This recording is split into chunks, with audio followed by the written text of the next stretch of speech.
A mountaineer encounters a glowing sphere of ice on an expedition in India's snowy Karakoram Mountains in 1928. He is blinded by a fierce ferocious light after breaking away a chunk of ice with his pickaxe, then finds himself waking up after a sudden loss of consciousness, with the sphere now gone and a scar on his hand.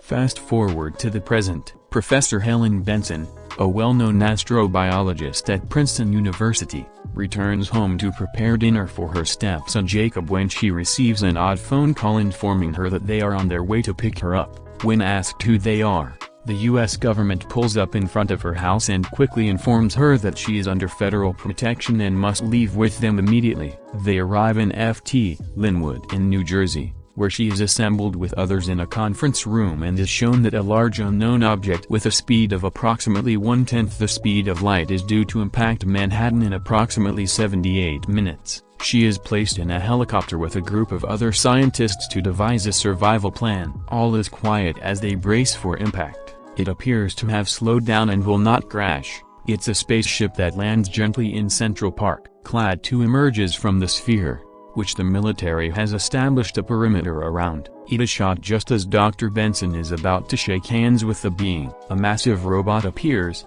emitting a sound that paralyzes humans and disrupts all of New York City's electrical systems. The being commands the robot to shut down before it can reclaim the being. The military seizes the being and transports it to a military hospital, where doctors revive the dying being. To remove the bullet, a surgeon is called in. While attempting to remove the bullet, he notices that the outer layer of the being is a jelly substance similar to whale blubber, and it begins to fall off on its own. The theory is that it is the being's placenta, similar to a human baby, and that it was born on Earth. When it first landed in 1928, the patch of skin removed from the mountaineer's hand was a DNA sample, allowing the being to replicate itself into human form. The being is immediately placed in an incubator to grow. After some time has passed, we see a fully grown human inside the incubator. When he is fully grown and awake, he begins to thrash around in the incubator, and Dr. Benson is the first person to speak to him. While recuperating, he is interviewed by Regina Jackson, the United States Secretary of Defense, Dr. Michael Granier, and Dr. Benson. He introduces himself as CLAD 2. He informs them that he is a representative of a group of alien races sent to meet with world leaders. Jackson laughs and tells him that she is the closest he will ever get to their president and that he should just tell her what he wants. He refuses, so she has CLAD taken to a secure location, drugged, and interrogated. Dr. Benson offers to do the honors of drugging him, but instead injects him with a saline solution while whispering to him, "Run." During the polygraph, CLAD 2 manages to take over the interrogator's mind and flee. He makes it as far as a train station before his bullet wound opens and he needs Dr. Benson's assistance. Dr. Benson is at home with Jacob when she receives a call from the train station informing her that CLAD 2 is waiting for her, and she rushes over there with Jacob in the back seat. Authorities pursue them after they leave the train station through Newark, New Jersey, and the forested highlands. The sphere's presence has caused widespread panic. The U.S. military captures the GORT, genetically organized robotic technology, robot from the start after it thwarts their attempts to destroy the sphere using unmanned aerial vehicles that launch Hellfire missiles.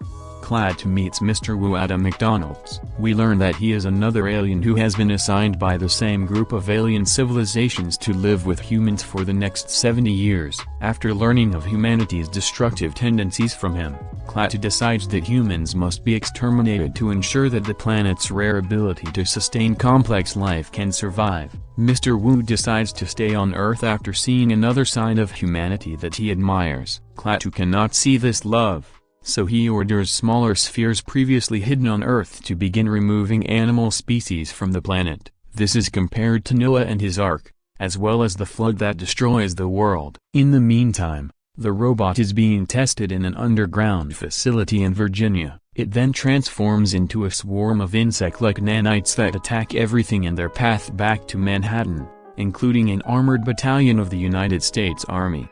Dr. Benson tries to persuade CLAD 2 that the world is not inherently evil and that humans have the ability to improve the planet. She then takes him to the home of Nobel Prize-winning Professor Barnhart, where they discuss how Klaatu's own species went through a drastic evolution to survive the demise of its own star. Helen and Jacob persuade Klaatu that humans can change their ways and are worth saving. Instead of sleeping quietly in the next room, Jacob dials an 800 number and reports Klaatu's location.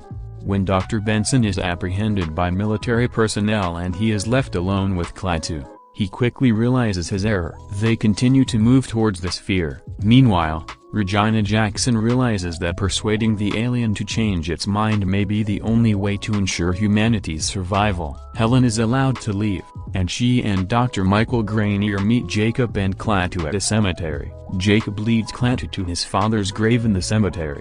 Jacob begs Klaatu to use his powers to bring his father back to life. Klaatu is unable to do so. He consoles Jacob by explaining that no one ever truly dies because the universe has a use for everything. Everything is simply transformed into something else. Helen and Michael arrive at this time. Helen tells Jacob how much she misses his father, and they both cry. The scene between the two persuades Klaatu to save humanity. Klaatu recognizes the other side of humans that Mr. Wu admires. Klaatu says he'll try to stop it, and they proceed to the sphere.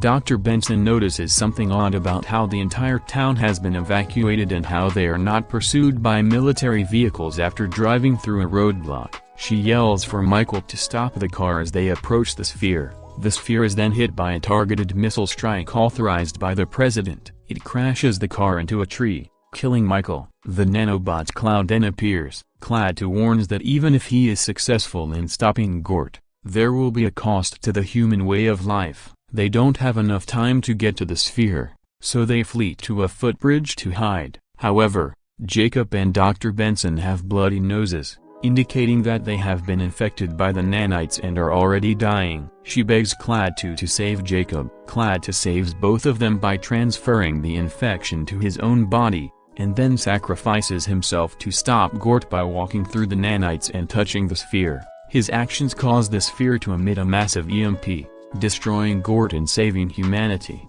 but at the cost of rendering Earth's technology useless and immobile. As the sphere departs, Jacob realizes that Klaatu did not die. He simply merged with the massive sphere. The spheres that surround Earth depart with the giant sphere.